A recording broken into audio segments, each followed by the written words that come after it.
Salut tout le monde, bienvenue sur la chaîne. Vous avez déjà regardé une selle de près et vous vous êtes demandé mais pourquoi elles sont toutes différentes? Eh bien aujourd'hui on démêle tout ça ensemble. Celle de CSO versus celle des dressages. Et on parle aussi des tapis de selle. Restez bien jusqu'à la fin parce qu'il y a des détails que beaucoup de cavaliers ne connaissent pas. Partie 1. La selle de CSO. Qu'il faut dire. La selle de CSO pour concours de saut d'obstacle, elle est faite pour que vous puissiez vous pencher en avant quand votre cheval saute. Vous voyez les quartiers? Ils sont avancés, presque penchés vers l'avant. Ça, c'est pour soutenir vos genoux dans la position en 2 points. Le siège est plus court et moins creux. Ça vous donne de la liberté pour bouger. Dressage. Celle des dressages, ce qu'il faut dire. La selle de dressage, elle est totalement différente. Les quartiers sont droits. Ils tombent vers le bas. Pourquoi? Parce qu'en dressage, on cherche une position très allongée, avec la jambe qui descend longtemps sous le corps. Le siège est plus profond et plus grand. Ça vous enveloppe et ça vous aide à rester bien assis et à communiquer avec votre cheval par le bassin. Et regardez, les étrivières sont souvent plus longues aussi.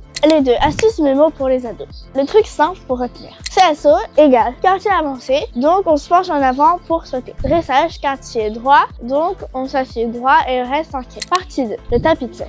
Maintenant qu'on a vu les selles, parlons du tapis. Parce que là aussi, c'est pas juste une question de couleur. Alors, le tapis de selle de CSO. Le tapis de selle de CSO est souvent en forme carrée ou légèrement arrondi. Il est moins long derrière, ça ne gêne pas les mouvements quand le cheval plie les hanches pour sauter. Il est souvent en coton ou en tissu respirant, parfois avec un bord de couleur. Fonctionnel avant tout. Tapis de dressage, lui, est plus grand avec une découpe en pointe derrière. Cette forme caractéristique en V ou en queue d'arronde. Pourquoi? Parce que les selles de dressage sont des quartiers longs et le tapis doit les couvrir complètement. En compétition, il est souvent blanc ou blanc cassé, parfois avec un passepoil de couleur. C'est très élégant. Les deux, peut-on les mélanger? Et si on met un tapis de dressage sous une selle de CSO? Ça peut marcher à l'entraînement, mais le tapis va dépasser partout et ça fait bizarre. En compétition, chaque discipline a ses règles de présentation. Allez, on résume. Alors, celle de CSO, c'est un quartier avancé, un siège court et une liberté de mouvement. Une selle de dressage, c'est des quartiers droits, un siège profond et une position bien ancrée. Un tapis de CSO, c'est carré, plus court derrière,